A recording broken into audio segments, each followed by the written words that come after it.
We are, yes.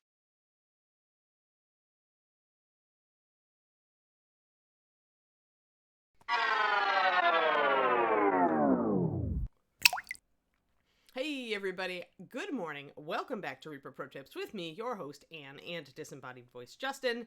How is everyone today? I'm off kilter again. I'm kiltered in the wrong way. Who's driving this webcam? Not me. Pee Wee Herman apparently. Boy, that's an 80s called fallback reference. Alrighty, there we go. I could have said the Three Stooges, and I'd be even further back. Hello, Shuttle. I am doing actually pretty okay today. I think I got decent sleep last night. Decent sleep is like, seriously, the benchmark of a good day for me. I've come to realize this ever since I got my Fitbit and started actually seeing how my sleep was and how it correlated to how I felt. And I've done blind like tests on this too. Like I don't look at my sleep score until the afternoon and I assess how I feel, and then I open my sleep score to see if it's in line with what I guessed. So tell him Large Marge sent you. Yep. Yeah, sleep is it. Sleep is like the start. Like getting good sleep sets you off on a much better foot right away. I think that's the maybe I bet even bet I don't know if there've been studies on this, but I bet like the quality and whether you get a good night of sleep is the biggest impact on how your day goes. Like I'd be willing to bet that if they did a study on that, that they would find significant, results. Like if they haven't already. I mean, they've done so many sleep studies as it is that prove that it improves performance and cognition and all the rest of it, right? But for me, it really is like if I have had not good sleep, if I'm below a certain score, I'm just not a very good human. ah. Yeah, no kilts. No kilts. No kilts. Oh, dearie me. All right, well, let's go to the cam. We're going to green stuff today, guys. I'm going to do a couple different things. We are going to work on Rock Troll to set up his little stalagmites and maybe to blend in these clumps of green a little bit more into the floor as they kind of stand up right now and they aren't very natural around the edge. So I can add some little bumpily stuff, that. To blend them in. They blend in fine up here, but and they're not bad actually back here either, but I could add a couple more little low chunks to kind of blend them down into the floor here. And then we're going to lay down at least a core shape for these stalagmites. If I was trying to make big tall ones, I would sink brass rod into this to make them more sturdy, but since I'm only just going to do little, it's kind of like there's just a leak in the ceiling just sprung up. Relatively speaking, it hasn't been here for millennia, so the stalagmites are still very small. Yeah, I hear you, Jin. Yeah, and I mean, even with my dog, because Kiri, when toward the end of her life, was really incontinent and had problems in the middle of the night. I mean, it really impacts your sleep. Like, it seriously does. Like, really, it's at that point, it has to be like a defensive mechanism. Like, you just go to bed early because you have to. Like, I start to understand my parents now. Oh dear. But yeah, kids and puppies, and really annoying cats can all impact your sleep. There may be other non-child like companions that also impact your sleep, but yeah, at least when they're worn by hot young men, right, Kariniko? There are people who should not appear in kilts, right? Right? But yeah, you live with an annoying sleep depriving cat. Yeah, I used to live with one also. He thought that he should be fed in the middle of the night. And unlike with dogs, I was thinking about this morning because I was like, would I even get a cat again? And I don't know if I would, because unlike with dogs, who you can kind of reason with and kind of train, like your dog, if you never feed him at night, will eventually come around to the fact that I'm just not going to get fed at night. But your cat is an endless optimist and an opportunist, and also probably has a short memory span and thinks, if I bug her enough, she'll give in. Whereas the dog is just going to go, well, all right. So either way, I'm getting good sleep these days. I mean, it wasn't that I didn't get good sleep when I had Kiri. It was just that I was waking up in the middle of the night, so I got a little less sleep. But wedding season is great in Scotland. That's fantastic, Kurtiko. Partial dog software. Yeah, Panther did too. Panther was my old cat, and he actually finished out his life living with Katie from Reaper. He was Mama-san's son, for those of you who know of Mama-san or knew Mama-san from the Reaper streams, our shop cat. He was the only surviving Mama-san's son. He passed away from cancer last year. But yeah, because he was half Siamese, I think, and Siamese do tend to be a bit dog-like. He would actually play fetch when he was younger. He especially loved crumply balls of paper. I would ball them up and throw them across the room, and he'd like run and get it and fetch it back. So, and I had yeah, exactly. Yep. Meowing with a toy. Yep. Hey, Shadow Raven with a 9-month prime. Go for it, Shadow Raven. Awesome. Yeah. My first cat, my most beloved cat, was Ishtar. She was an Abyssinian, purebred Abyssinian, and they're very dog-like also. So all of my cats that I've been most fond of have been very dog-like cats, which I think probably says something about me. So anyway, RockTroll44002, you guys are familiar with this guy. I'm going to hold off on starting this. What we're going to do today is I'm going to work on this, and then I'm going to also putty in this. Because I need to prep a base for a mini anyway, so I thought I would just show you guys an easy way. Like, I've done this before on stream, but again, I like to repeat every once in a while, because you forget. So I have an easy trick for working with these, with slot bases that you don't want the slot for. Because although I know that Reaper makes bases that do not have the slot, they do not make it in this particular rim style, and this is the rim style I like. So, yes. Yeah, Panther used to do my physical therapy with me. Like, I'd lie down on my side, and he'd lie down at his side, and he'd look at me like, what are you doing, Mom? I do miss the fuzzers. I'm gonna enjoy being petless for a little while. Maybe do some traveling. Although, I don't know, like, a litter is coming up. I already have committed to go to the litter evaluation, one of our breeders. And that'll be dangerous. So Memorial Day, if this litter takes, because they're doing the breeding now, so we don't know if we'll get puppies, but if this litter takes, Memorial Day would be a very dangerous holiday for me this coming year. So I'll be driving back to Oklahoma to do a puppy litter evaluation for a friend of mine. So yeah, we'll see how that is. Hello, Liquid Nebula. Hey, the game's all day. Yeah, we're doing green stuff today. We're talking about annoying pets and other things that keep you up all night, and how a good quality sleep is very important if you want to be your optimal you. So yeah. Oh, we've already covered all that topic. We've been very, very sprightly today on our topic switching. I am now opening up the green stuff. This is green stuff from Reaper, because if you order from Reaper, you get very fresh green stuff, in my experience. Because Reaper sells a lot of green, so we flip through it actually quite fast, and so the green that we get in is always really fresh. So if you don't do a lot of green work, and so you don't want to order one of the big tubs where they've got, separate sections of blue and yellow, and you want to order ribbon just because you don't use much green, ordering from Reaper, I firmly endorse, and that's not even a biased statement. If Reaper green sucked, I wouldn't use it. How about that? There we go. Anne's pretty honest that way. Shoot from the hip.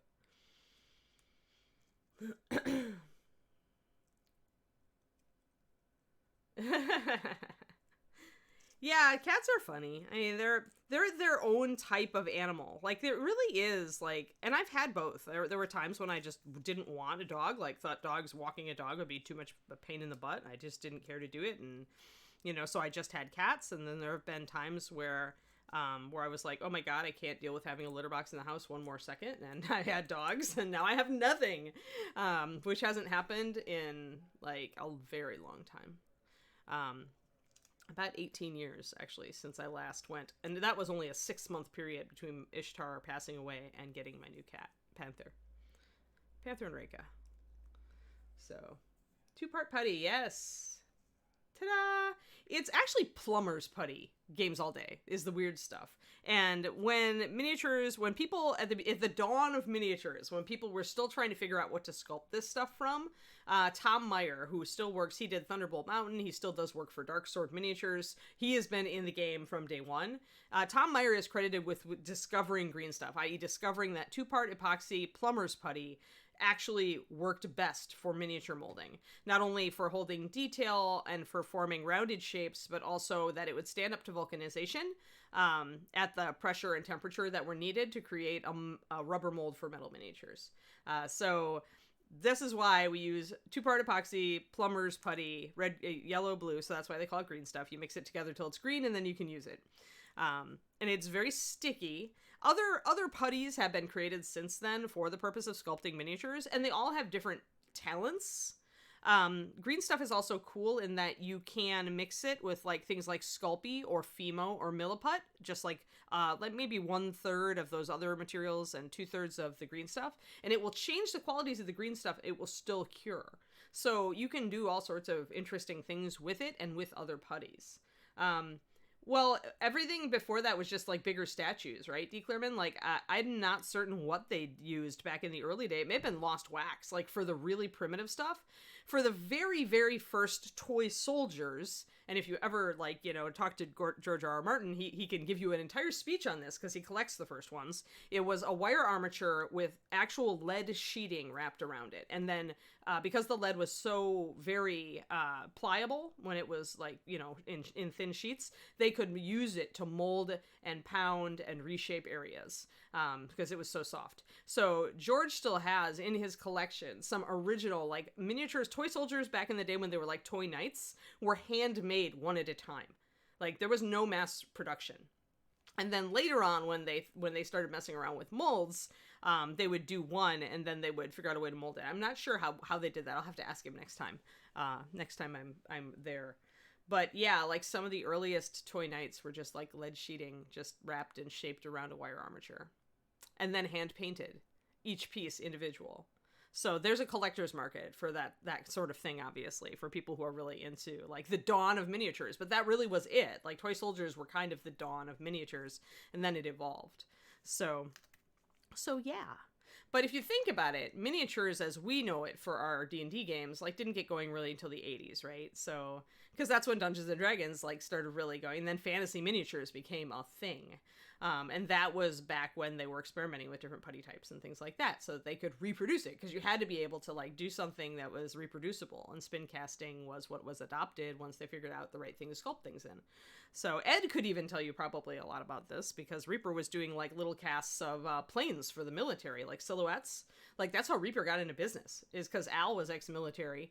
And he and Ed, like, started up Reaper in Al's garage, I think, and that's what they were first doing before they got into fantasy figures.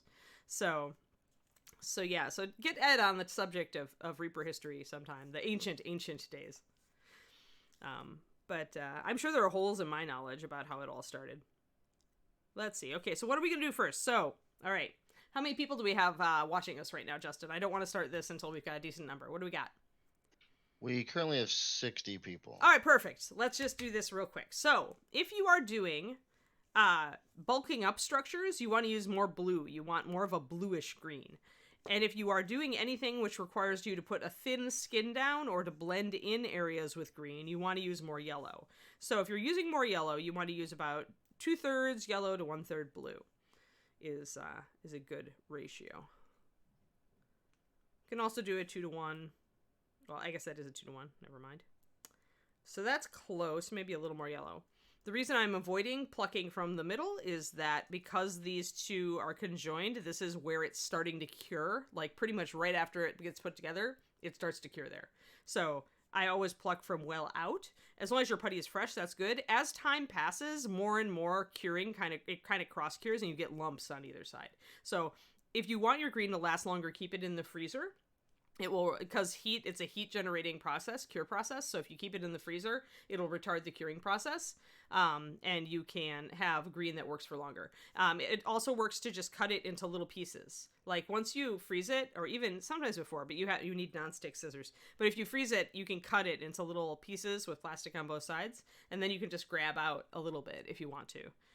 That kind of thing. Good morning, Val.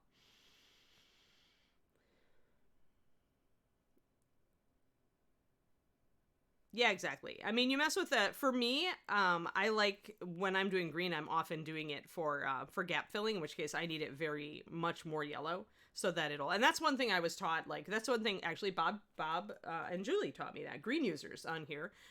Julie Guthrie and Bob Rodolfi, who both have sculpted for Reaper for a very long time. Julie taught me that about the putty consistency. That, you know, if I was having trouble, because back in the old days I would try to use green to gap fill and I would have such trouble, I just gave up. And she was like, no, use a lot more yellow than green, because that'll make it very pliable, very thinnable. Like, you'll be able to press it into a much thinner layer and get it to blend in. Because back in the old days I was using a 50-50. And I just could never get it to blend in. I couldn't see how people could ever use green stuff and blend it into itself or into metal or into plastic. I just, like, did not have any concept.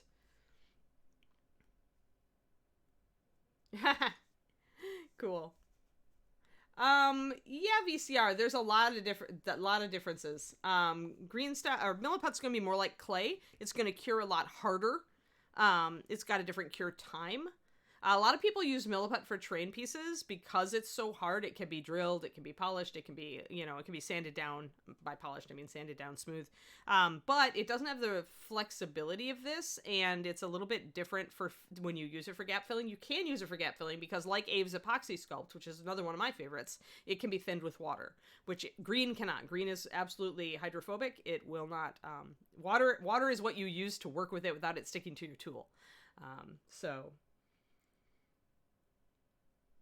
It's partially cured Grey Wolf. That's why you do it.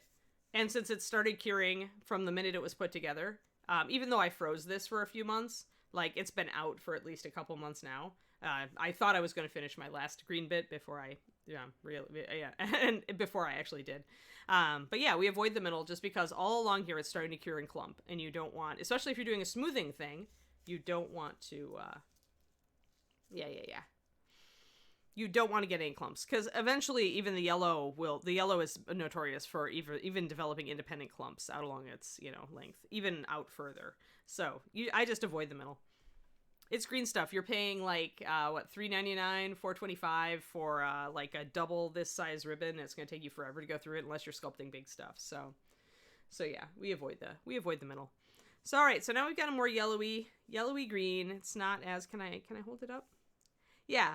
So you can see how much lighter it is. See, this because I was doing terrain, I used a lot more blue in this mix. I used more of an equal amount, and this is, you can see how much more yellow it is, and it's much softer. It's also more annoying to work with.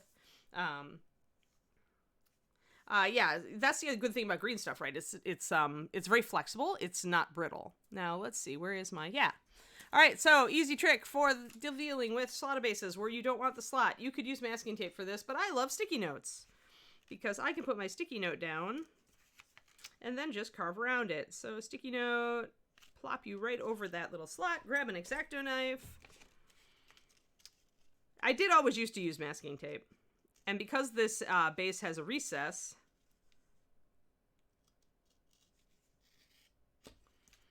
it almost guides your knife a little bit. Ta-da! And then you just, you know, deal with it. So then you've got a nice platform over the top of your slot base. And then you can just put green stuff over it. Ta-da! You fixed the slot. You don't have to fill it with green stuff, peeps. Put down a piece of tape or a sticky note. Ta-da! Yeah, you can also do that, Kariniko, if you can find it. I always like ordering from Reaper because I know it's fresh, and Reaper just sells it like this, so I just deal with it. And then you're going to cut off your little corners. Boop. Boop. So yeah, less than a minute work, my gap is filled. Carwin, hey! Thank you for, wow, 16 months? Awesome! You've been here for a while. So yeah, it really is that easy. Like, you might think that the sticky note isn't firm enough, but honestly, it is firm enough to deal with having one layer.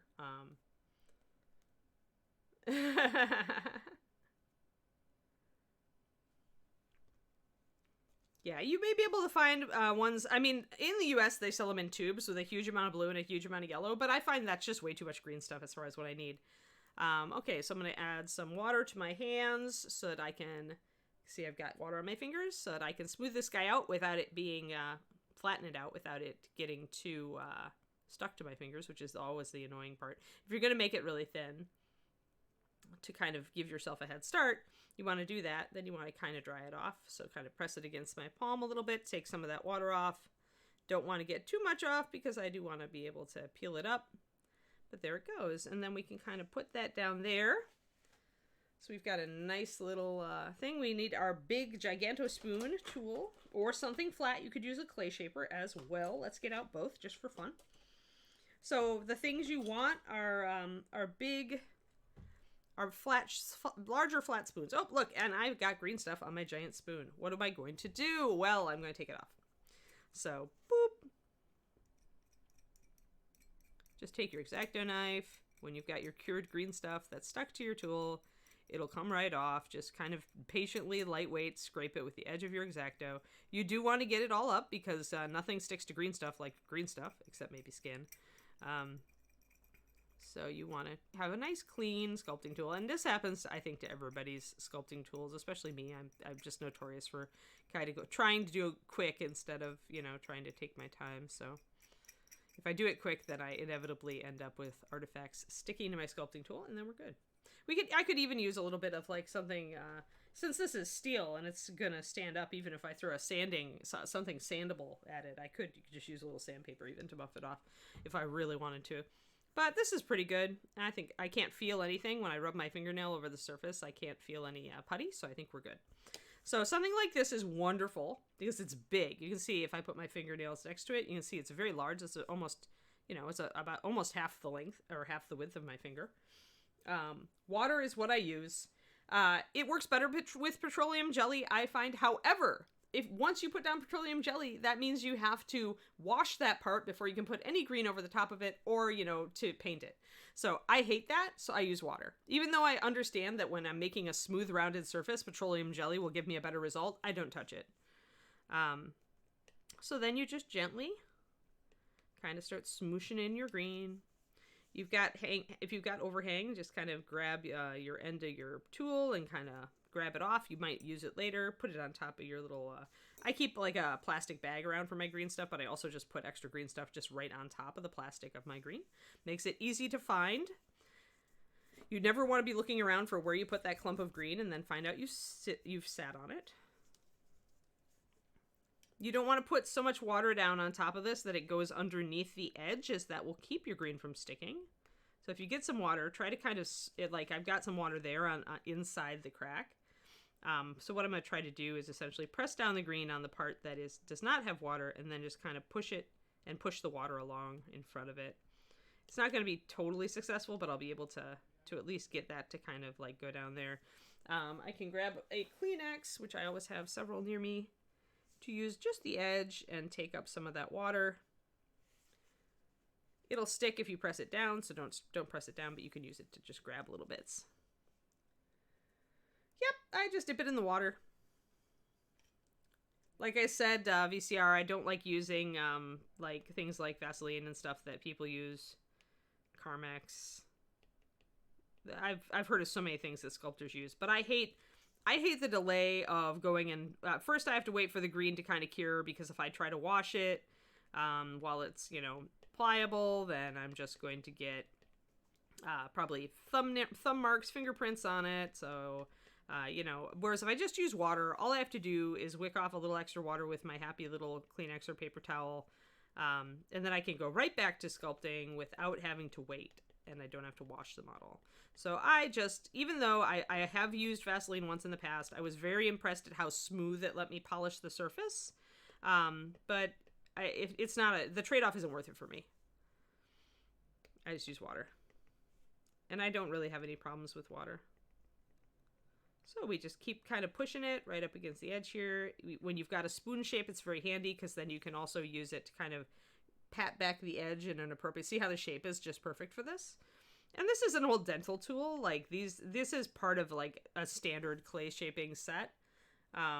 So it comes with the chisel on one. And actually, this is one of my most useful tools. Is big flat spoon, Giganto spoon, and then little chisel. Little chisel also gets used a fair bit. And then tiny spoon, of course, is my other MVP, but we don't need tiny spoon for this because I'm not doing little tiny details. The other dental tool shape I like is the spade, is bigger spade, sharper spade. Sharper spade needs to be cleaned badly, but it's that shape, the diamond shape. I really like this one. I've got a couple, and one of them is much sharper on the tip, which is useful. Yeah, there we go. there's a totally unused, well, it looks like it has been used. There we go. So that one is a bit more of a tip, so that can be useful for poking designs into things, but so can the blunted tips. So mess around with a bunch of sculpting tools. Let me see here. As mentioned, we can use Clay Shaper as well, but what I would use Clay Shaper for on this, hey, green users, we're using green today. I mentioned you earlier, Julie, because you're the one who taught me that using a lot more yellow was what to do when I wanted the green to be blend-inable. Let's see here. So is that a bubble that's coming from, it's a little bit. Getting a little bit of a rise here in the middle, over the area where I put down the sticky note. So what the clay shapers are nice for is rolling to get some texture out. This is going to be a rocky base, and I'm going to cover it with, probably some sand and, grass effects and stuff like that.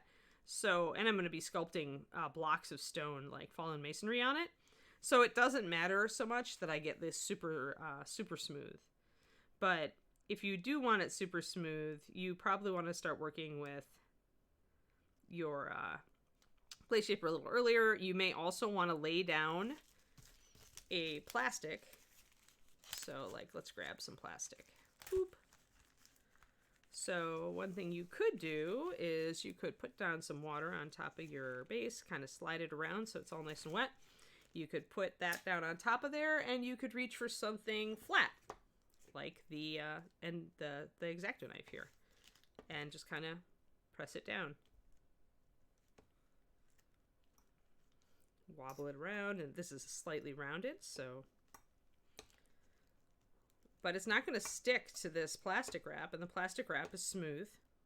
You can also do this with plastic card, although I tend to, if you want to really, control the surface and press, want to feel the press, then the plastic works. And the plastic peels right up, and then I can address any problems.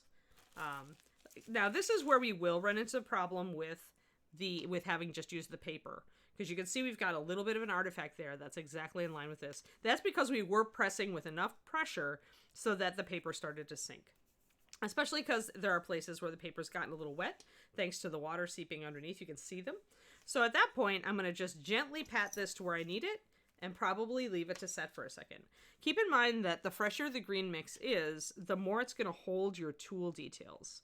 The more it's going to hold fingerprints, the more it's going to hold every little, extra, accidental tool mark. And the more it sets up, the more easy it will be to smooth it down and get it tamed and not leave those tool marks. So if you want to leave a lot of detail, work with your green while it's fresher. If you want to be able to control and put in shallow details, it helps to wait while it sets up. Otherwise, it tends to react very heavily to the tool and easily deform. So, for when Werner Klock was over years and years ago from Germany, Werner does really good hair in green stuff. And he showed Jennifer, Haley, and Marika and I how he does it. And essentially what he would do is he would lay down, just a glob for the hair. And then he would use a tool. In his case, he was always using a dull X-Acto knife. Werner does everything with a dull X-Acto knife. And he would just shove big parts of it around to make the big locks of hair. The big, groups of strands that are kind of moving together. He would just kind of, cut into it for that. And then he would shove the strands either way with his knife to just kind of get them to curl or to go whatever. But then he would let it sit. And he'd let it sit until later in the process, 10, 20 minutes. And then he would go back with the edge of his knife and he would do the really fine strands in each of those locks. And then he would do the little curls and pushes and things like that. He would do general shaping, and he'd do that sort of thing. So he would do it in a definite order. And this is the thing with green, is it isn't just green. It's green that's fresh, green that's partially cured, green that's almost all cured, and every time 20 minutes is good. Yeah, thanks. I knew it. See, having a pro sculptor in the chat. What can we say, guys, right? So yeah, and Julie does great hair on her models too, as anybody knows who owns a Julie Guthrie model. And Bob is not a slacker either. I never give you enough love, Bob, because Julie is the animal sculptor, and we all know that I'm animal crazy. So I feel like I don't give Bob Rodolphe enough love here. So maybe I need to make an effort to pick a Bob sculpt to paint coming up, guys. Because, you know, Julie, I'd like, it's a no-brainer, like, that I was going to paint her Sphinx, because, you know, I adore it. It's the best Sphinx ever. But I should totally pick a Bob sculpt coming up, too. All right, now I'm doing, like, little just kind of trimming around the edge, but you can see how flat this is, relatively speaking. Like I said, I've got a little bit of an artifact there, but I'm going to wait to deal with it. So let's pick this up and show you guys. See how flat that is? Like, that's pretty darn flat. And this is a good basis for, like, any basis. Haha, see what I did there. Oh, and I also need to get in forced focus here. Hold on. Boop. So I've got a little bit of something there. But you know what? I don't need this to be totally smooth. And even if I was using this to do flagstones, I would just use that. Like, I would essentially say, oh, okay, well, I've already got a depression here, so I'm going to start my flagstones here. Do you guys want me to do flagstones? Would that be fun?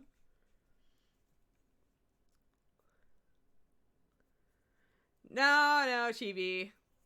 I mean, we could take suggestions, but remember, it has to be a model that Anne's really excited to paint, or I won't finish it. This is the thing about letting other people choose what Anne paints, is you may get me for a few sessions, but if the model starts fighting with me, then I'm gonna be like, you model, out the door.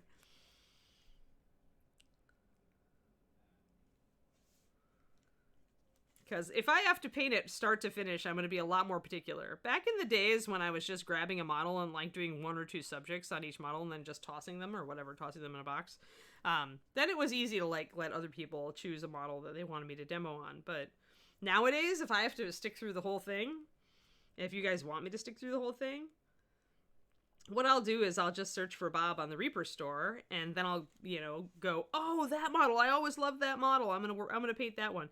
Probably means we'll be painting some undead, though. If I know Bob.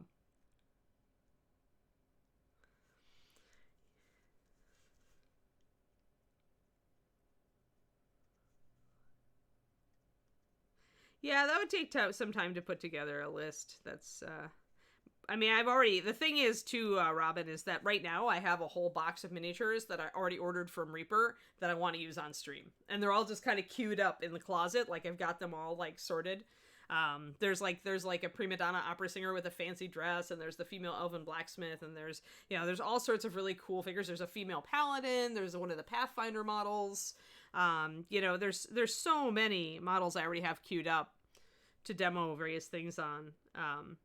Just adding more in at this point would be kind of a pain. Like, if we're gonna do it, we should do it for a super special thing, like at the end of the year, and do a big like kind of thing where somebody gets to choose, or the community gets to choose. And yeah, I could put together a list at that point and say, okay guys, what do you want me to paint? Alrighty. So now that's getting nice, and see, as I'm just using the corner or the rounded edge, because I'm working on a rounded edge. I've got a little bit of an inset there where it didn't go full out. And this just all depends on how, see, just a little bit of, I'm just tapping it. Tap, tap, tap, tap, tap, tap, tap, tap. And as I tap it, it gently goes out toward the edge. I'm not using a lot of pressure. I'm kind of coming at it at a diagonal, just to kind of get it to go out there. The lack of texture on the bottom of this tool and its size helps me to flatten out the surface without leaving tool marks. Now I can go around and tap a little bit around the edge over here. Little taps. Because it's big and flat, it isn't leaving a mark that I don't want to leave.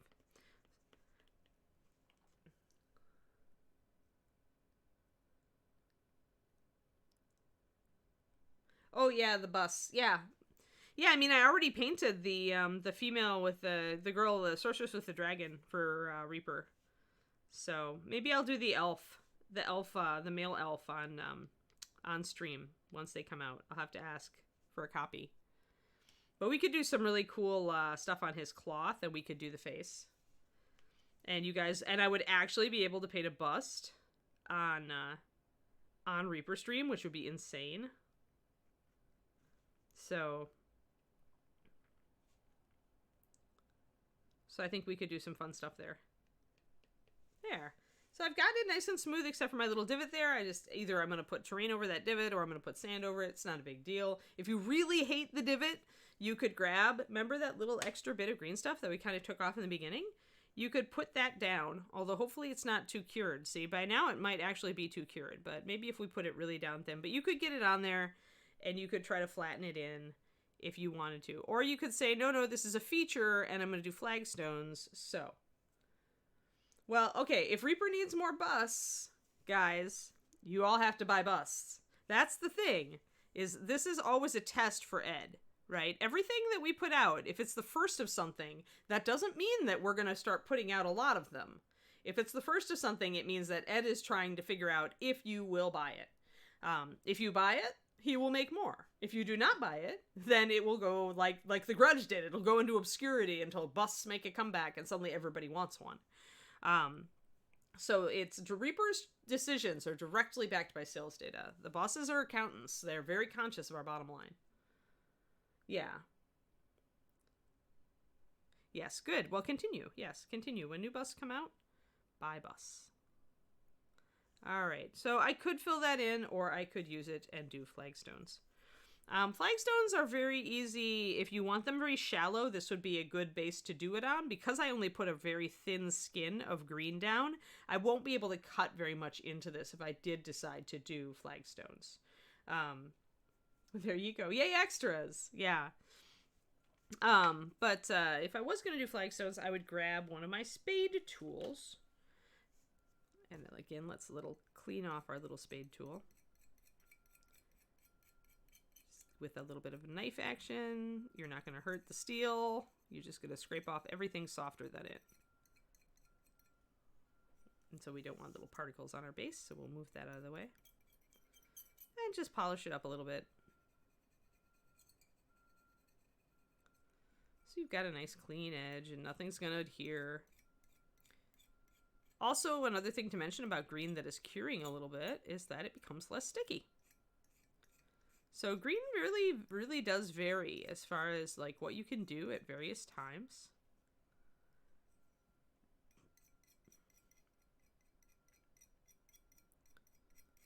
But this is the tool that I would use if I were going to take this base and decide to give it some flagstones. And maybe I want to, so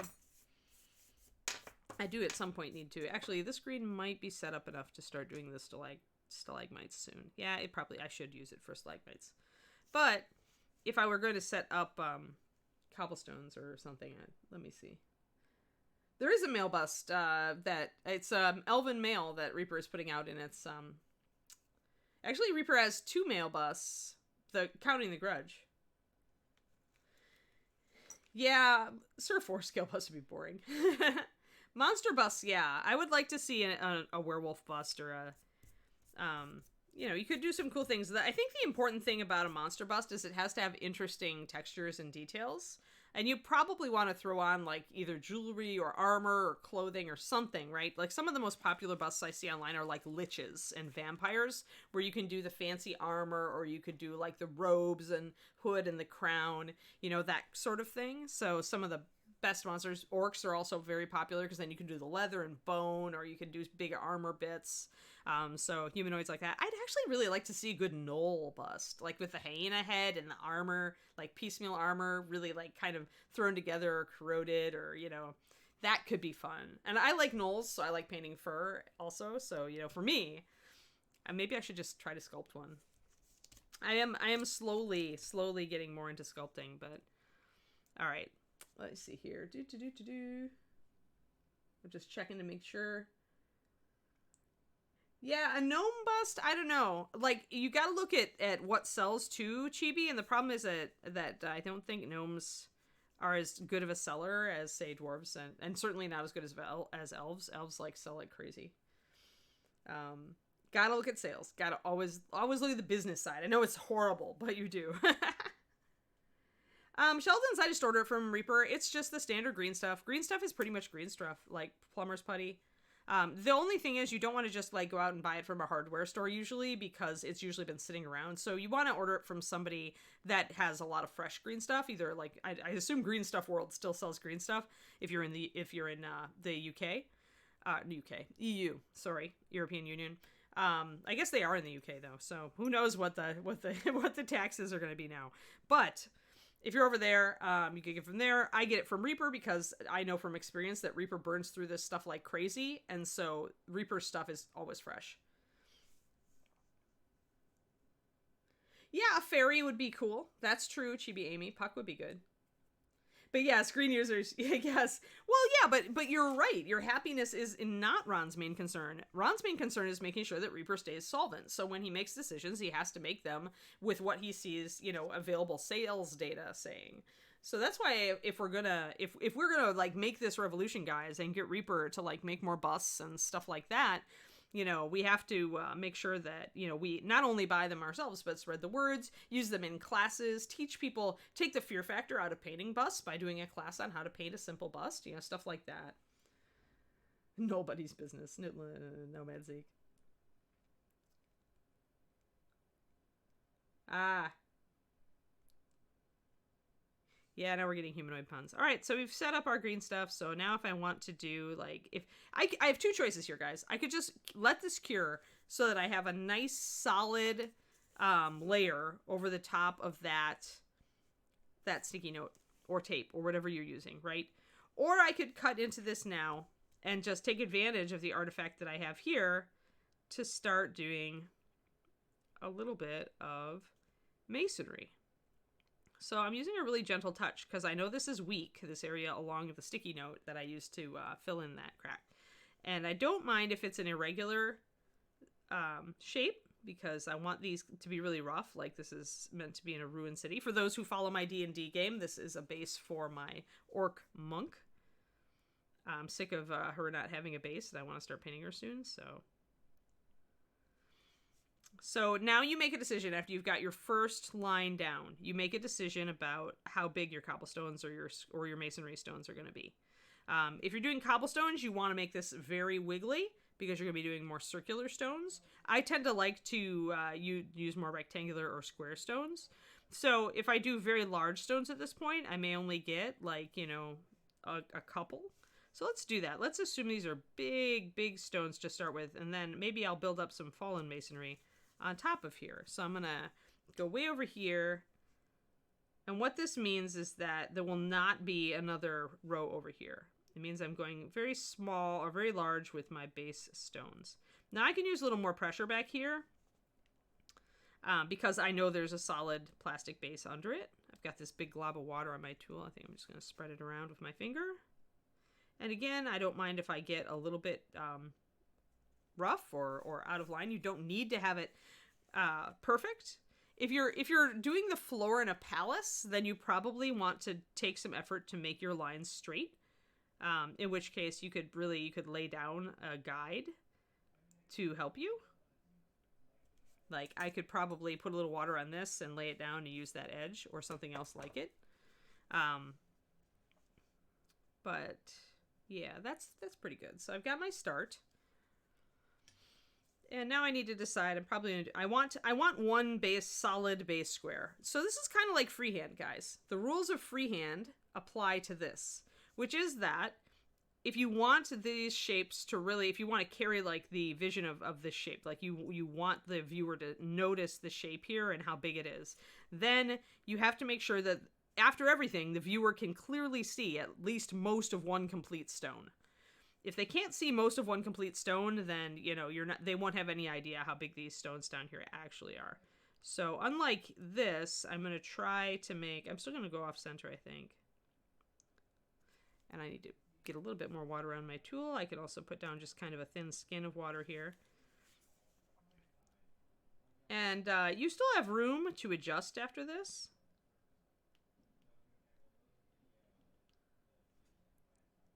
And if at any point, because this just, my green just did this to me, but it popped up a little bit when I was over here, which means that it's not stuck onto the base very well, probably because there's still water down there. So if you see that, just be very gentle with that area. And keep in mind that you're going to have to really kind of work around that as you work your base. Now I curved a little bit too much with this, so what I'm going to do is I'm going to make a bigger kind of line down here, like there's a crumbled edge. so that I can minimize the curve a little bit. So see, nobody is perfect when it comes to sculpting. So I could try to shove it, but instead I'm just going to make a bigger broken area, maybe where the stone is ground down. And I might actually angle the top a little bit to make it more straight. And both of those I can do without touching this fragile area, so that's good. And if you see that you're getting, you're pushing some putty up over the edge of your base, like I am right up here, see that little bit coming out? I can just nick that off. Boom. Hey, dragon. Yeah, that's what I'm doing. Sheldon, I'm doing my D&D game is over Twitch just for fun. And so, yeah, we're not really doing miniatures and all that fun stuff. Well, we're doing miniatures because I'm painting the characters and eventually maybe painting the NPCs and things like that once we're done with the characters. Just so people have something to look at. Well, and that's actually one of my resolutions. I sat down yesterday to figure out how I wanted to improve my stream, and gonna try to paint more and get distracted by story less. I'm still gonna be running, but I need to paint more as I run. So we'll see. We'll try it. So here, and then I want another slab over here because I want it to be roughly square. So start with your big square and say, all right, this is what I want it to be. And you can do them like this, or you can offset them. I've already started to do them as a tic-tac-toe pattern, but you can totally offset your flagstones as well, which is probably more realistic in many cases. But it doesn't matter. And this side, I know I'm pretty stable, so I can just do that line and go boom, cut. Now,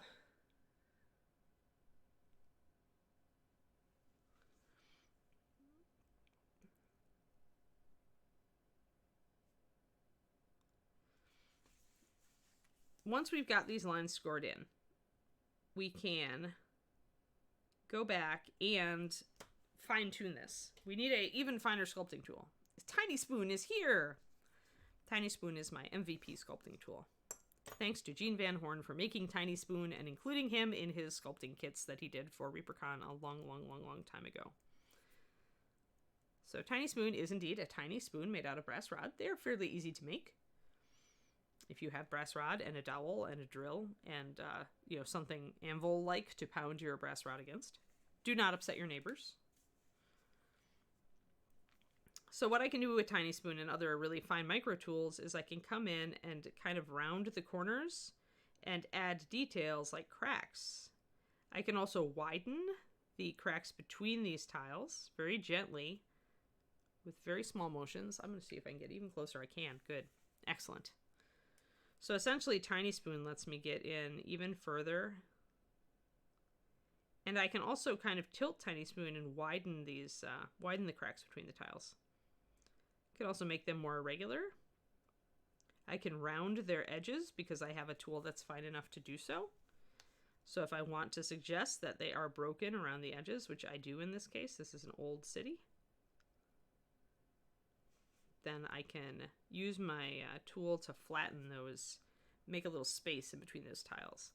And I can add to that by, and make sure you've got enough water on your tool when you do this, by cutting in little cracks to show that the tiles are damaged. And you need something pretty thin for this, and you could use a hobby knife. Like a hobby knife would also be a perfectly good tool for this. Just make sure again that you wet the blade and that you don't have anything else like super glue or something sticking to the blade.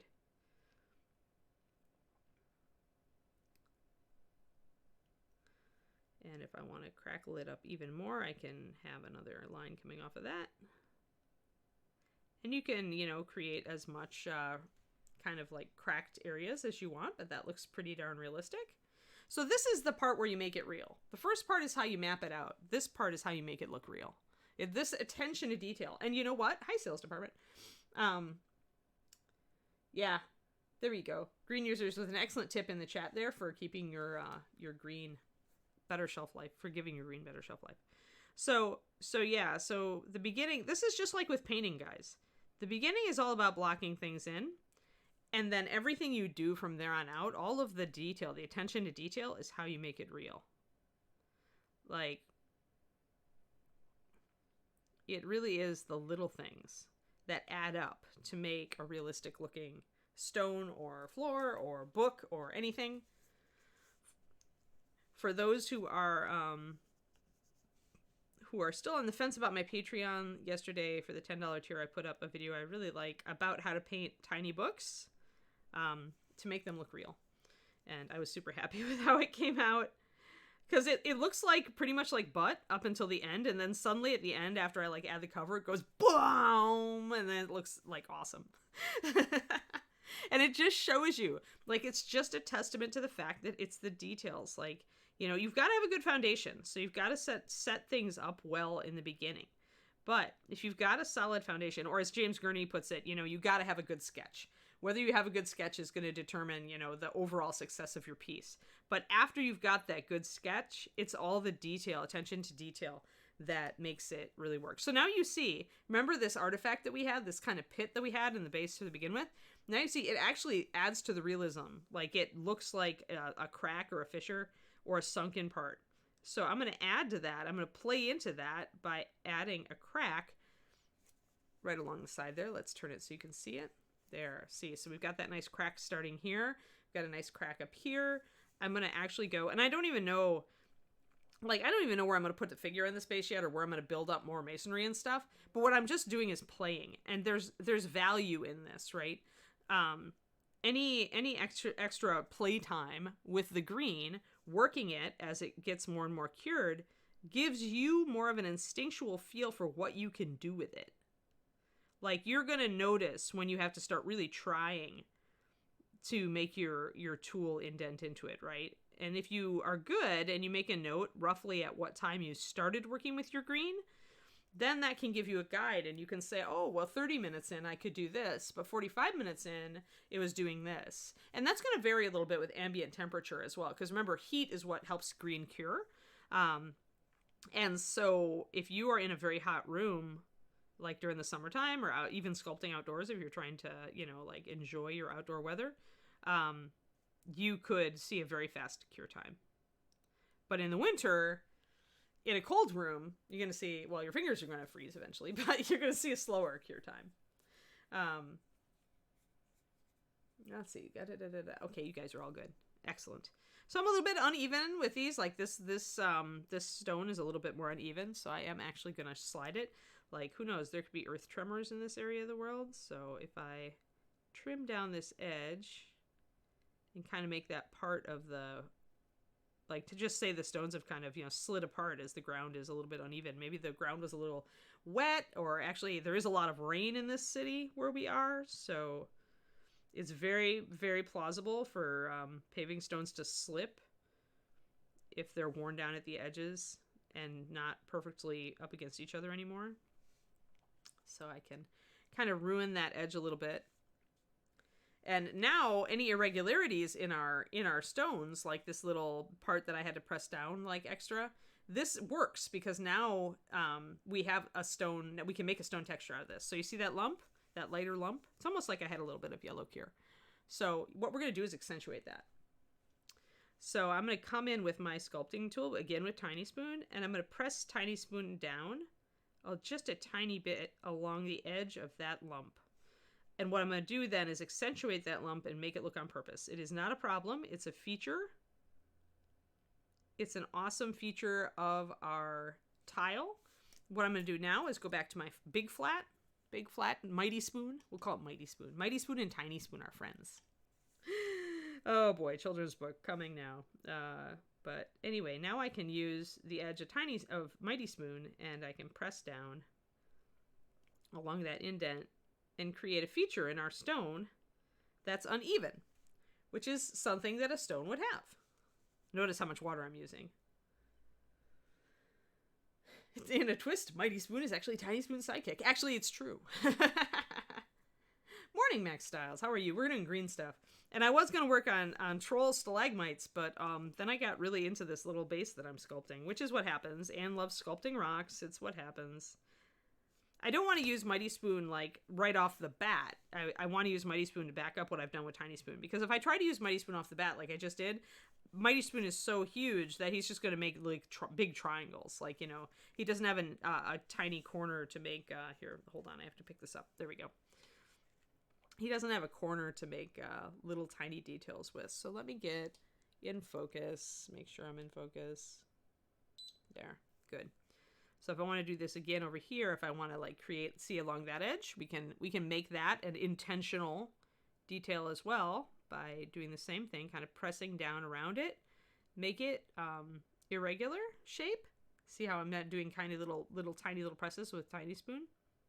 Make it an irregular shape. Now we can bring in a little more water on Tiny Spoon and smooth it down. Because these, if I'm doing like a lot of variation along the edges, Mighty Spoon just ain't going to cut it. I have to smooth it with Tiny Spoon or something smaller. Actually, a clay shaper would probably be a good thing to reach for here. Let's do that. Because you can see Tiny Spoon is still leaving tool marks. So that means my green isn't set up a lot.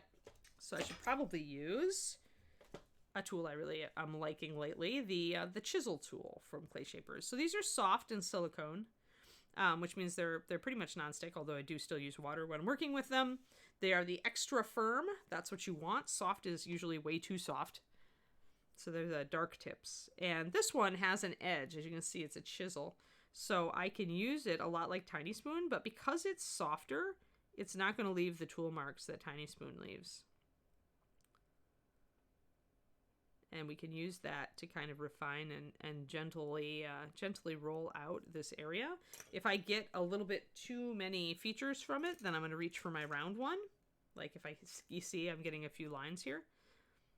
And then that's where round tool comes in. Round tool is what they call taper point.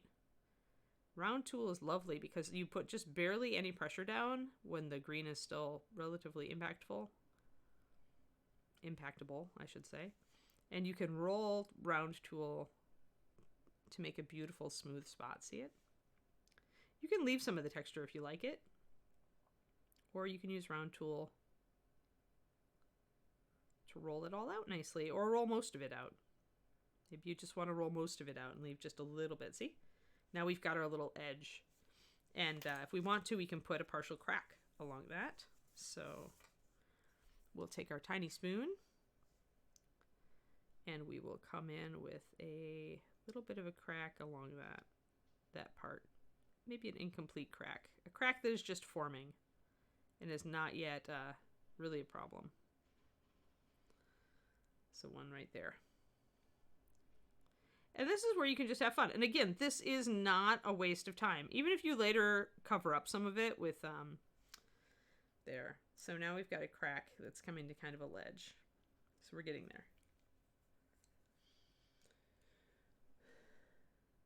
there. Yes, Tiny Spoon does whatever Tiny Spoon does. It's true. I lost it. But yeah, all of this practice time is never a waste, okay? Let's just start with that and go from there. Practice time is never a waste. This is how I got decent at green stuff. Doing this sort of thing is just playing with it. Because that's what gives you what you're relying on, what you want to eventually rely on is your gut knowledge, right? You don't want to have to think about making these decisions. You want to just know kind of how to do it. So, and everybody, I think, wants to learn just enough green stuff so that they can do the stuff that they need to do. And so playing, even though it may seem to you like a waste of time, is really not ever a waste of time because it helps you do the things that you need to do. So now we've got that. It's a big fissure. We've got some big breaks. I want to do another, I think, big crack coming from the opposite direction here. My green is still pretty soft. I'm impressed. I guess it is a little cold in the house this morning, although my orchid doesn't seem to think so, as it's blooming again. Which makes me happy, because I do love flowers.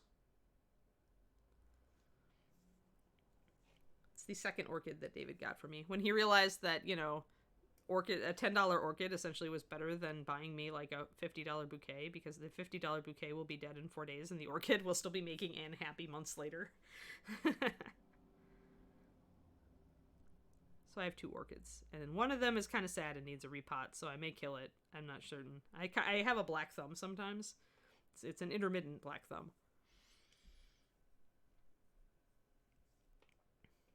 All right, so now if if I want there to be a crack here, I'm going to make a notch with my tiny spoon.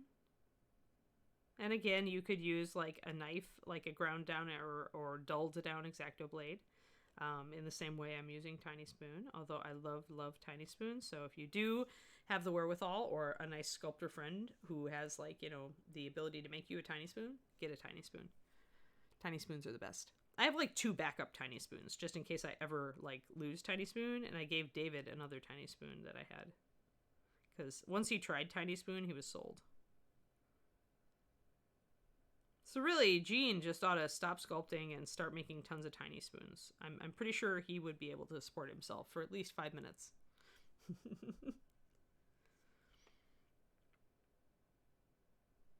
But the tiny spoon, it's a thing. All right, and any little, like if you accidentally make a couple of little tool marks on your green, that's fine. It's stone, right? It's gonna have some little divots and stuff in it. It's gonna have irregularities. You can play with it. There. That's actually coming up. That's pretty nice, actually. I like that, the way it is. There. So we've made some raised and sunken parts on stones. We've made some cracks. We've got some stones that don't have any cracks in them, and that is just fine. If you really want the whole thing to look kind of cracked, you could introduce at least 1 crack on each stone, and that would be just peachy. Tiny spoon is from Gene Van Horn. Yeah, epoxy. I used to use epoxy sculpt all the time, Scrying Eye, until I got better at green, and now I tend to reach for green. The epoxy sculpt, though, is what I do like about it is just like Milliput, it thins with water, and it also can give you some interesting texture. If you get used to working with it, try mixing it with green. Mix a little bit. Like, I think it's, Julie, isn't it like 2/3 green to 1/3, like epoxy sculpt or Fimo or whatever? Oh, hold on. A mod did not allow that. There. There's the question that led to that response.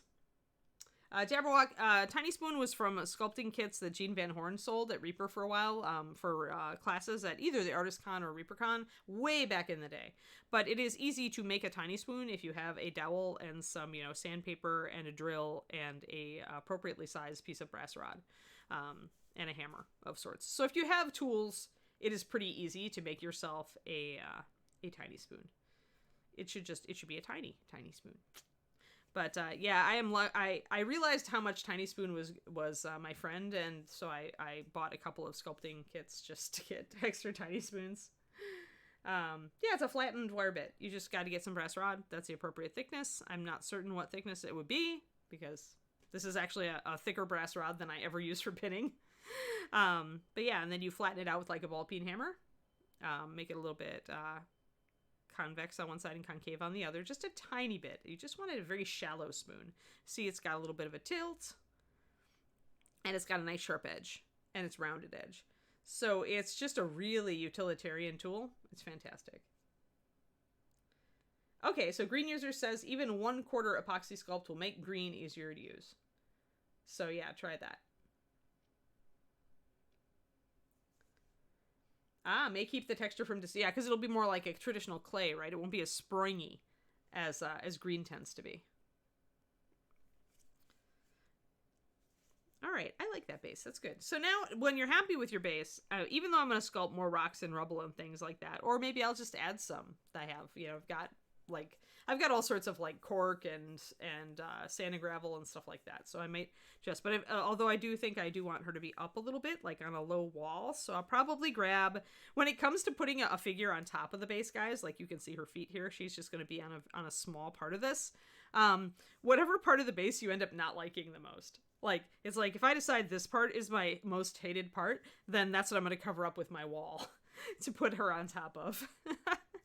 So yeah, so it's never, you know, if there's a part where you're like, this is weak. So I'll just come up and just look at a little bit closer at this to make sure that I've got it. 1 second, let me get in focus. So I can still see some little parts where my tool maybe wasn't, you know, was maybe dabbing a little bit, or it wasn't, you know, it was leaving a little bit too much texture. It wasn't straight enough.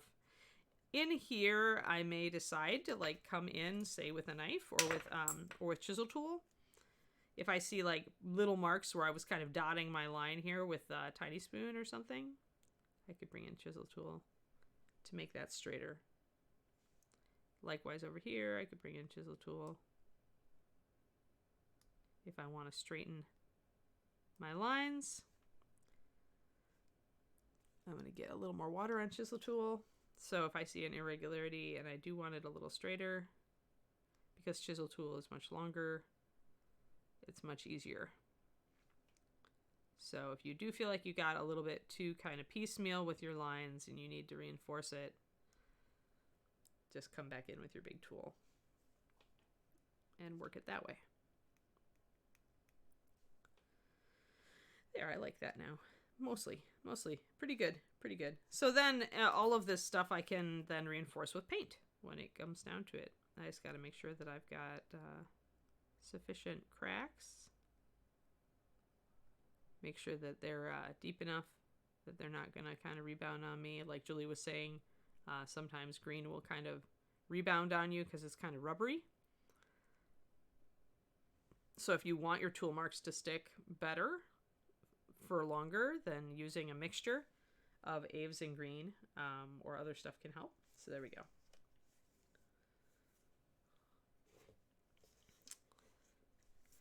Yeah, doing organic forms with green is like much harder. All right, so let's take some of this green that's really starting to cure up and get harder and put in some stalagmites. Let's see here. I think I want a bigger one. I'm going to keep these pretty squat cones because, as I said, I don't want them big. If I did want them tall, I would definitely be putting a wire armature behind them. But because I want something that's more squat, I'm not going to. And I'm going to try to figure out to make my base the right shape. And I'm going to plop that guy down there and say that might be too tall, but that's fine. I can work with it. So I'm going to put a cone down. Just a cone. You know, looks kind of like a leaning wax blob at this point. I've got my little depressions in the base where I kind of wanted these guys to go. So now I'm going to try to nail my bottoms down. Hopefully my green is not cured too much. This is a point where if your green isn't sticky enough, it's not going to stick to the green stuff that's already down here. And that can be disappointing. You could also sculpt these separately and then glue them on. If you want to just sculpt them on a piece of card, if you hadn't left these little indents.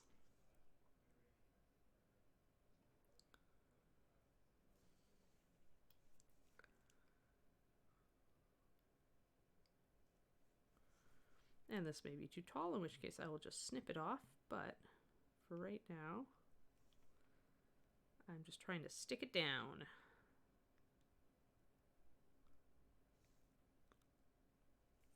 But I didn't want it too smushy when I went to do this, because then it would just collapse. Smushiness, not good.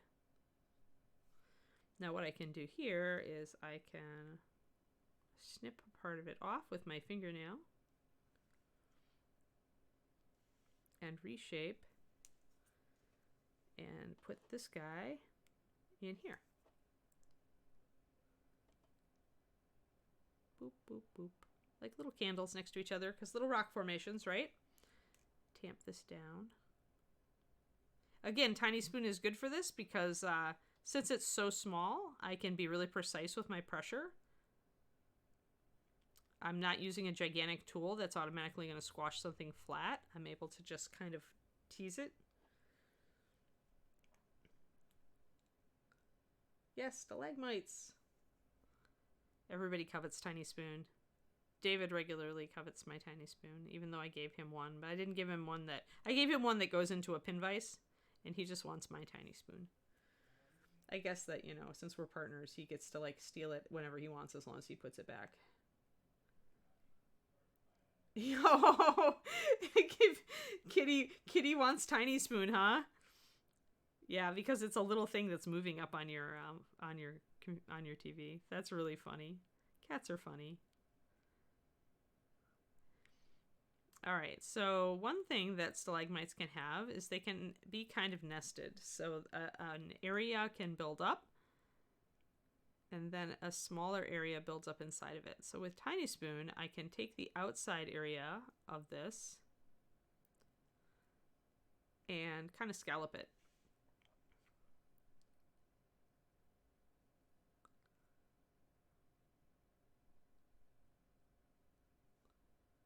And I can make this irregular, and I can put little like striations in it at the base if I want some texture, because sometimes they'll almost have like candle drippy marks.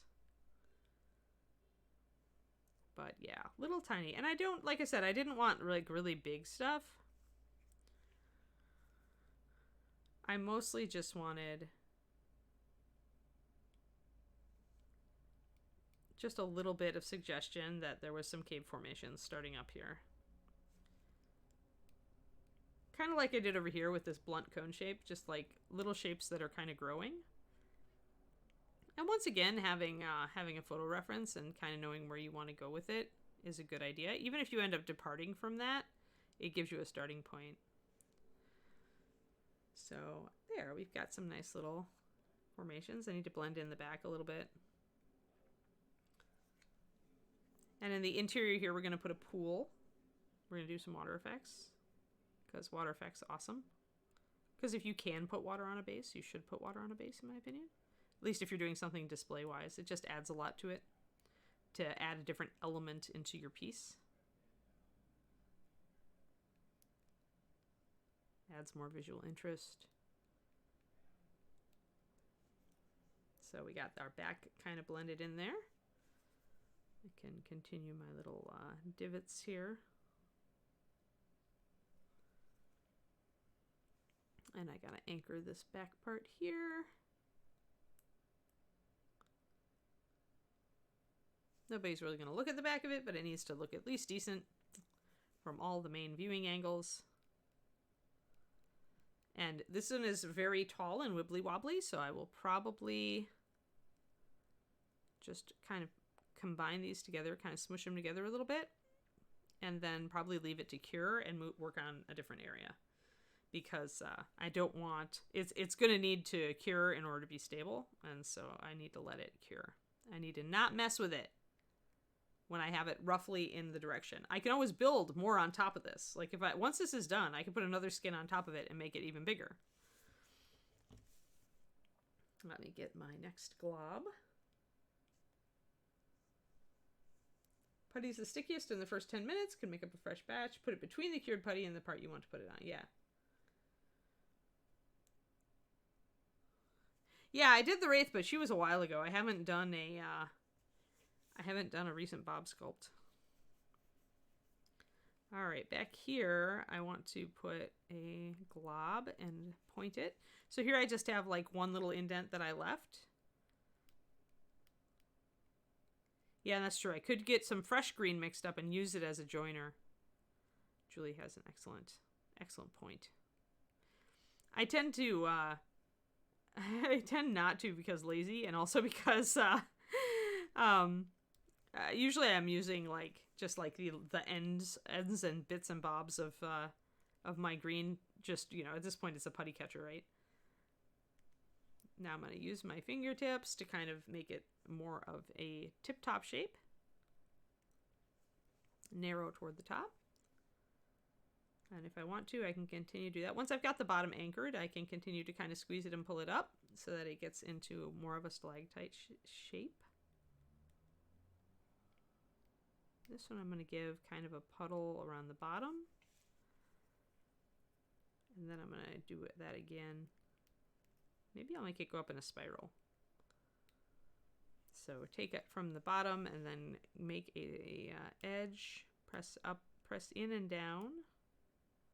It's almost stiff enough to do this. Ah! As I throw the model. You know, that happens. Butterfingers moment. Not the candy bar. I'm going to actually grab some water in my sculpting tool.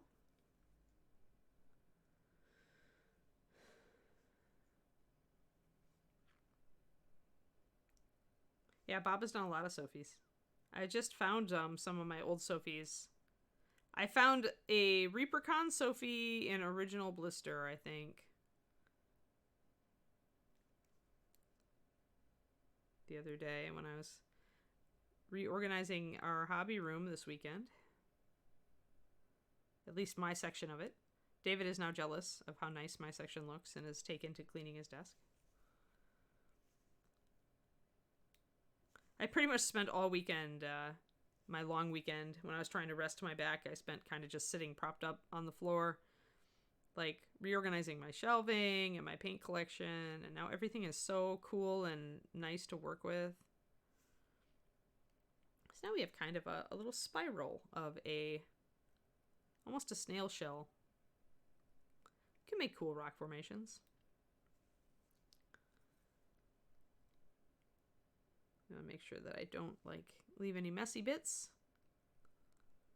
I want to make sure that it's all anchored down. But this is just like a layered effect. There's some pretty cool shapes in stalagmites. Like ones that look like mushrooms almost. So do use some visual references if you want some ideas. Or just go for it and make interesting looking shapes.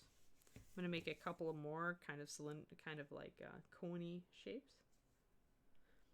Yeah, old putty can be grainy. Yep, that's true. Or lumpy, all of which can work in your favor when you're doing like basing. I just want to break up some of these rock shapes. So, I'm going to grab that. And you know what? I'm going to split that one in half or in thirds. So you can get a lot of mileage out of one lump of green. Notice I'm still working with the one lump that I mixed up at the beginning. This is what I mean. You always, one ribbon of green stuff, one full ribbon of green stuff is going to last you a long time. Yay. That one's got a hole in it. Boom. Boom, boom.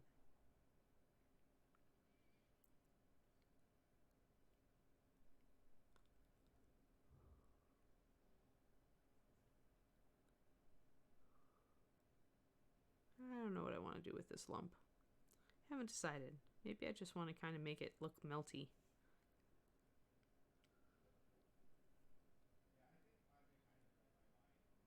Kind of blend it into the other one. Just to give it a little bit more of a little more dimension. You can make them you can make interesting shaped rocks, or you can make something that is more convincingly stalagmite-y. We could also make some mushrooms if we wanted to add some sculpted plant life.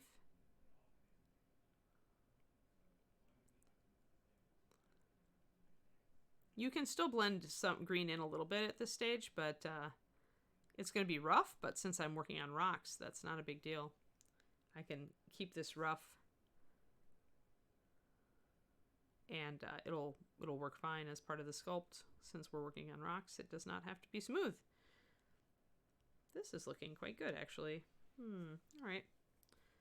Keep this cap up here, though. I kind of like this top part where it's kind of like tipped over.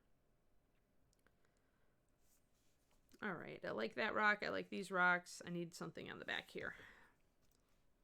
And we need more stalagmites, but I might hold off and wait. There comes a point when you definitely are in danger of smooshing the stuff you've already done.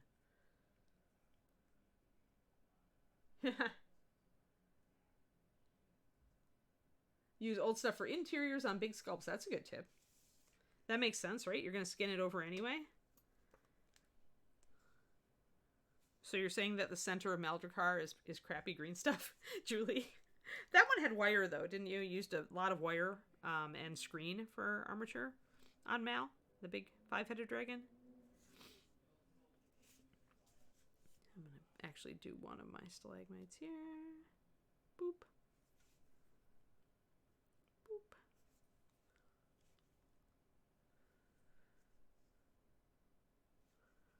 Yeah, it's only crazy to buy all the Sophies if you can't afford all the Sophies. Otherwise, you're just indulging your fandom. Which could be its own form of crazy, but, you know, everybody does it, so that's a common crazy. with the rest of humanity. Oh, gotta get on screen here. Make sure you got you where I'm putting in this happy little stalagmite here. We hope it's a happy stalagmite. It would be sad if it was a sad stalagmite. It would be like a knocked over, stepped on by a troll stalagmite. So really we just want a few of these conical shapes to create the illusion that there have been minerals dripping down, to add to the illusion of our pool here. And we don't need much. We don't need to make them huge. We need to just be consistent, put them on the base in appropriate places.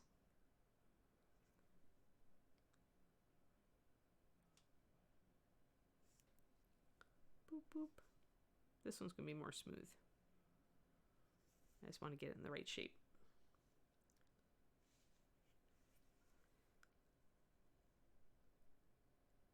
And we'll put one right there because we still have green stuff.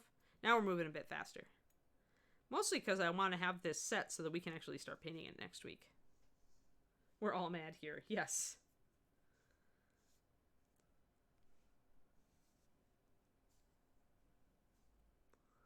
Let's see here. I think I want maybe... I was going to put a bigger one there. Maybe I'll do 2 little ones.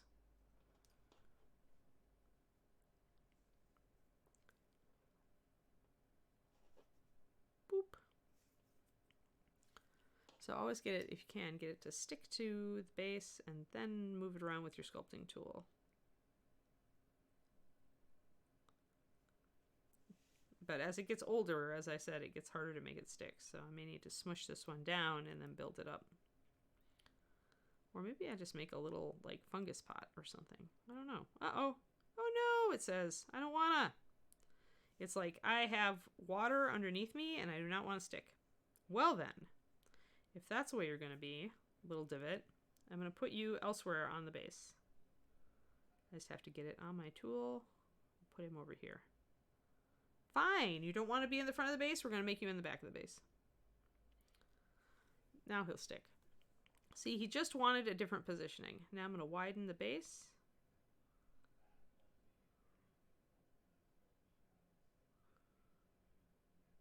And I'll put something inside of it. Okay, it's nice to see you, VCR. It's gonna be boiling water, sales department. Boil water in a pot, or some people use an old coffee pot or whatever, but boil water in a pot, get out a bowl of ice water to dip it in right afterwards. You want to boil it, and then you want to dip in the ice water. You want to hold it in the shape, though. Like, when it's boiling, it should relax into its molded shape. But you may need to use a couple of tongs or something to hold it in the right shape, or tweezers, big tweezers or clamps, to kind of hold it in the right shape as you hold it under the ice water, and that will reset its shape. So it's boiling water followed by a cold water bath, or you can just technically cold water, like sink water, running water would work too. So I sometimes just hold it under cold water in the sink. But then you have to hold it a little longer. The ice water is just going to freeze it faster. There we go. This little bit is just like making me just very sad. It's because the green is starting to fight me now. Yeah, I want it to... Thanks, Julie. I'm glad you like it, Bob and Julie. I want to use a whole bunch of different little interesting shapes on this base that like kind of suggest like almost like wax flows, right? Like, because sometimes stalagmites look like that, like just flowing wax. It's just moisture that's built up over time. I like caves.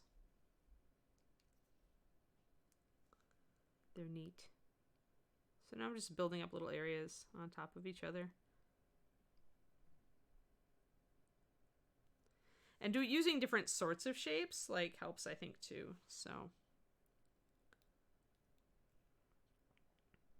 And of course I am limited by not using armatures and doing a lot of this while everything is goopy. But I can come back and put some sharper shapes in if I want to. Once it's all cured. I just get impatient. Like, I'm just like, I want to get as much done as I can. There we go. Now that back shape is starting to look a little more conical. I had to build up a few layers. Really, you don't want a base that's going to be more interesting than your monster, but you do want a base that's kind of interesting, that gives you different things to look at, and that adds to your monster rate. And so for me, I wanted to suggest he's in a really moist cave-like environment. I guess I feel like a gemstone troll should be surrounded like by mineral pools that like build up and kind of like make decorative areas. I could just see that happening. Like the same minerals that dripped onto his shoulders and made his crystals, or maybe helped to make his crystals, are dripping down onto the floor. So I could put a couple of gemstones down here if I wanted to. I want, mostly right now though, just want these areas to stick together. There. So now I've got kind of a conical area back here.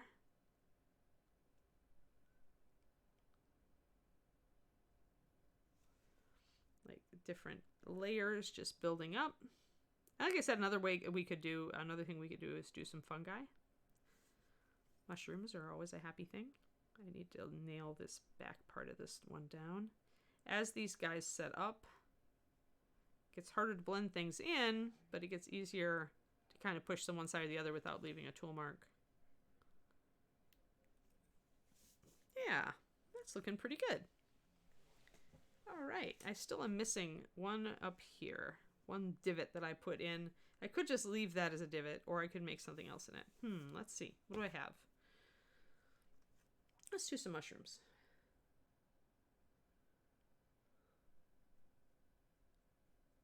Yeah, you can also trim the bases. That's true.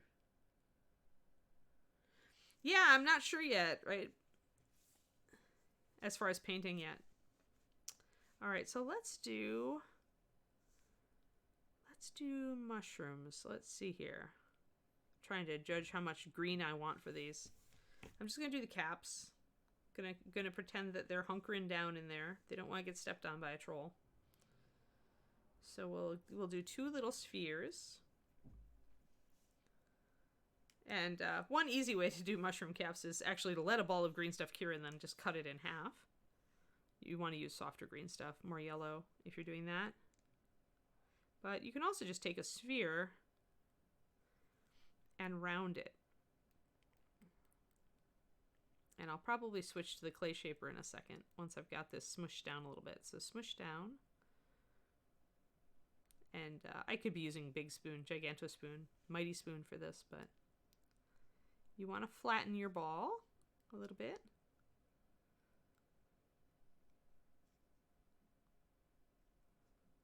You want to curve it. Make sure that it is a curved, rounded shape. And then you want to lift up its little underside there.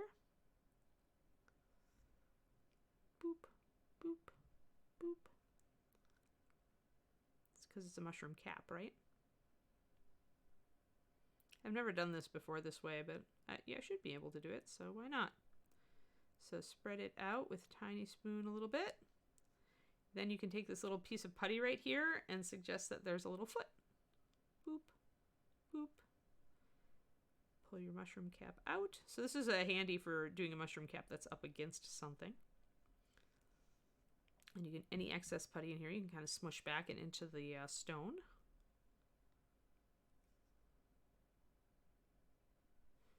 You can smush your foot back a little bit so that it's definitely recessed behind the cap. See, look, mushroom, ta-da! So easy.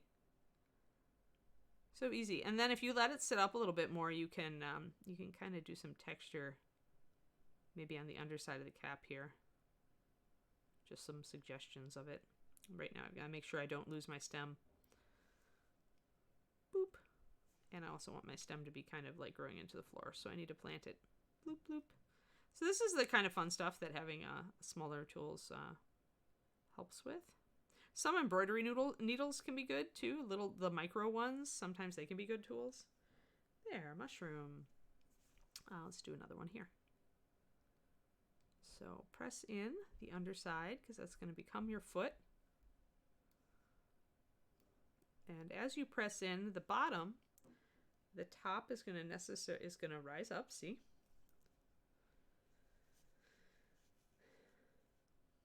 Am I hearing like people wanting Maldricar who can't afford Maldricar? Because I have an extra Maldricar and I'm thinking about giving it away on one of my streams.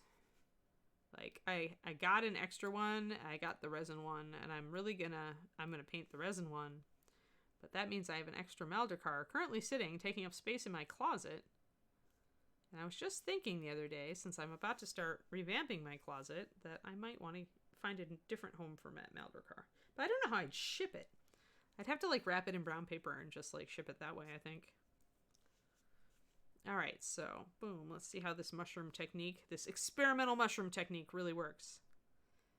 What I'm trying to do is get the foot really glued down, and then I have the freedom to keep pressing into it and making it skinnier and taller, and making the cap rise up.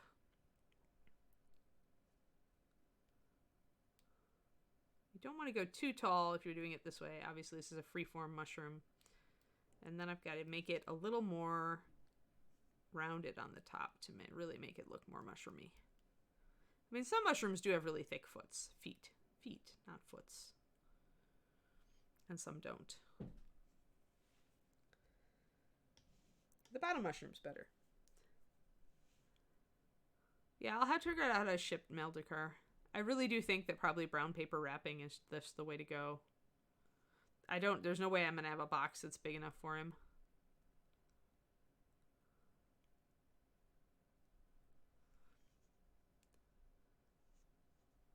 All right, so little mushroom, let's get you lifted up a little bit more. Using the flat side of my sculpting tool to try to flatten out the underside. Don't want to pop his little head off though, so got to be careful. Overall, I feel like this mushroom was a little bit more successful up against the bottom here. This mushroom down here. But this mushroom is now looking mushroomy, so sure, why not? Who says you can't just sculpt a mushroom if you feel like it?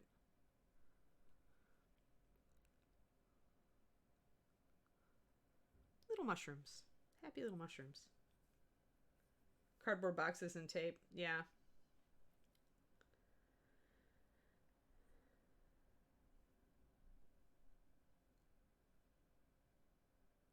Yeah, the thing is that color on this isn't really going to work very well. Like tinted resin, this isn't the place for it. When you're doing shallow pools, you really just want to paint your effect underneath and then just put a shallow pool enough to give it a little depth. If I was going to do tinted resins, I'd want to do an actual water base where part of the resin was exposed, like David's mermaid. Because that's where you're going to see the color. If you try to do a colored resin pour into something like this, you're just not going to see the color unless you put like a white base down. But then it isn't how a puddle would look, right? So that, and honestly, I have never done big resin pours. That's one of the base types I've never done. David is expert at it and produces some amazing things with it, but I have never done it. Let's see, where should my last mushroom be? My last mushroom be here? It's a big mushroom, if so. Big fat mushroom. Could be right up against little mushroom. So big mushroom, or just make a big round cap out of it. And then we're going to start pushing back and making its little foot. See, mushrooms, guys. We're making mushrooms. Aren't they cute? That'll let us, the nice thing about mushrooms is that, well, you can paint them just neutral, but you can also make them colorful. So you can add some color. Add some color to your base, in addition to all this other stuff you're doing. I want to stick the foot down there. I want to roll the cap forward a bit so that it is standing up. Actually, we don't use bottle caps. We use blisters from miniatures. The plastic. Bottle caps, I'm just like, we actually don't have any. Like, David drinks very little beer, and I hardly drink any at all anymore. So, and we have cans of sparkling water. That's our thing that we drink. So we actually don't drink like soft drinks or anything. So we don't have any bottle caps. But I have a bunch of clear plastic blisters just because I know how useful they are. All right, so now we're shaping our little foot of our mushroom here. Look, it's a little mushroom.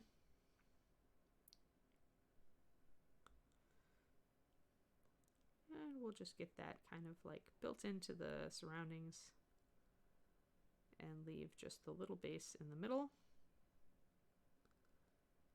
The stem. Boop, boop. So this is fun. Mushroom, and then a little bit of soil texture, just little stipples with my tool. There you go.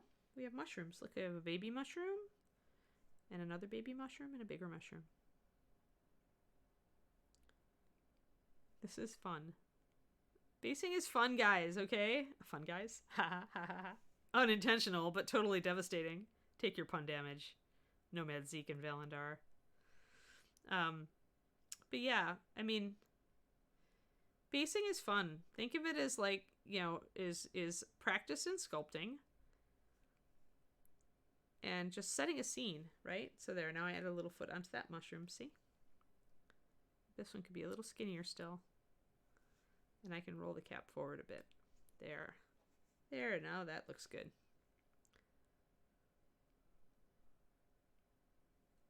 Boom. Yeah, that's looking pretty good. That's a very round mushroom cap. This guy's more of a shelfy mushroom. And this guy's a little guy. All right, let's zap out. Boom. Yay. Huzzah. We don't have mushroom for these puns. We have huge amounts of room for these puns. Yeah, I like blisters because they're totally transparent.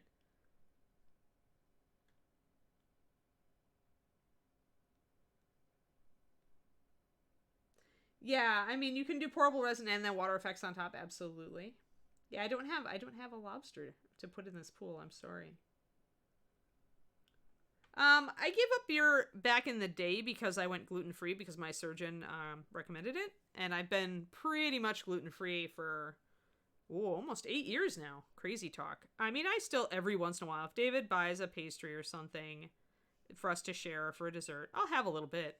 But in general, I'm gluten-free 99%. I work with gluten-free flours, and I do my baking with gluten-free and all that. So that gave pretty much like means no good beer. But then my system's really sensitive to alcohol also, Henrik. So, you know, I just have a beer every once in a while. Usually just a small one. Usually just a high quality one. I decided gluten-free beers weren't really worth it when put with the alcohol thing. You know, it's just the things you adapt to. When your body can't have it, you just learn not to use it, not to have it. So there we go. So we've got little mushrooms. We've got that. We've got all this. We've got a lot of texture. The only thing I didn't quite get to was building out some lower lumpy rocks around this guy. And I still have some green work to do, obviously, on my base for Lanai. So I'll probably do that when I do that. So, yeah. But otherwise, this is looking pretty good, guys. Like, yeah, I could use a little bit more smaller rocks just around the base here. And I could use a little bit more like around here.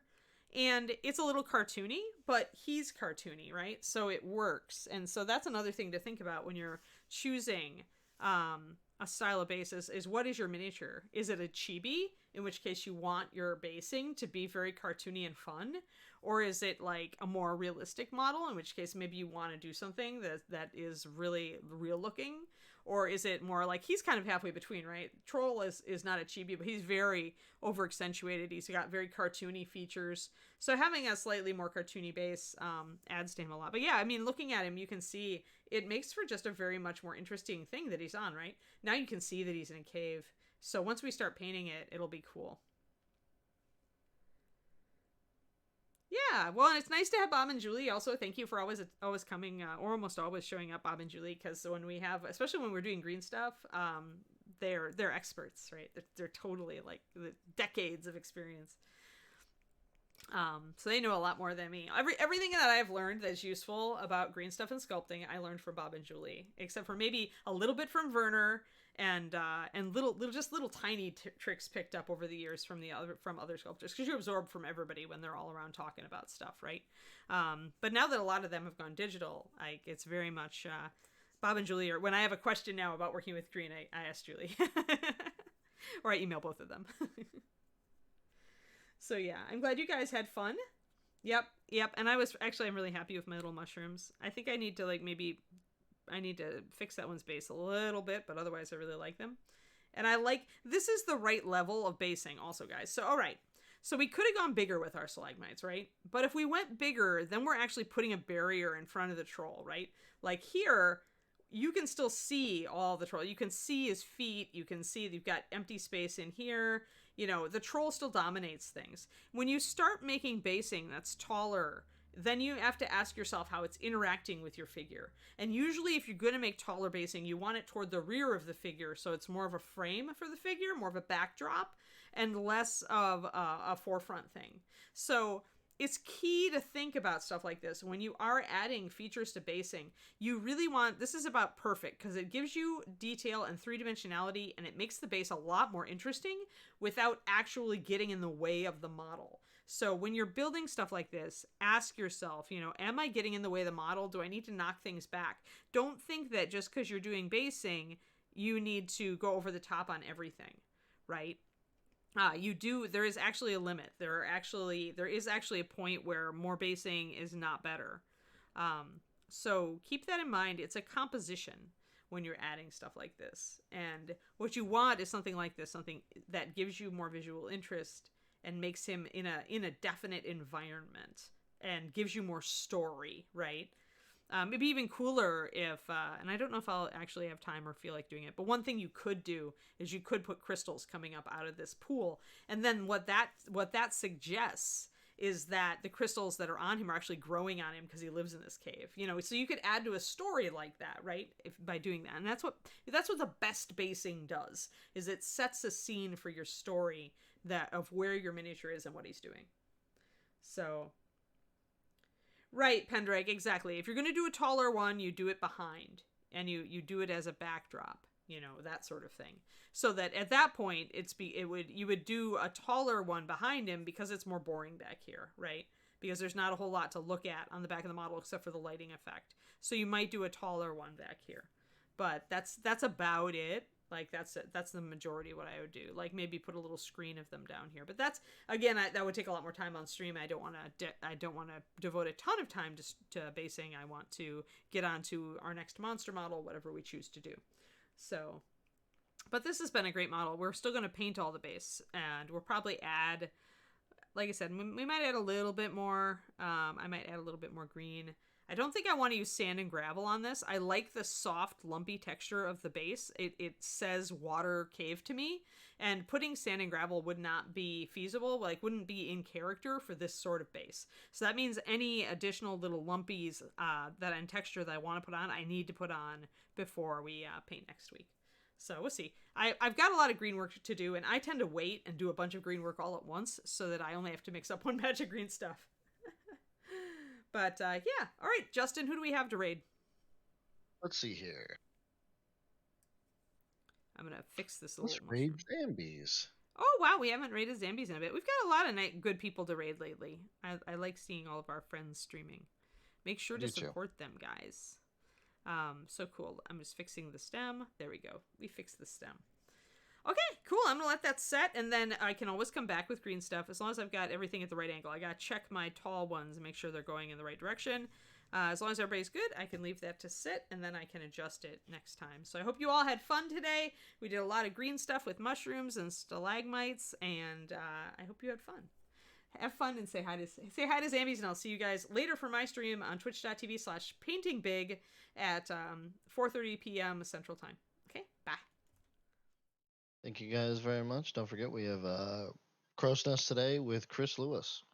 So tune in if you guys want to hang out. But otherwise, I'll talk to you guys later.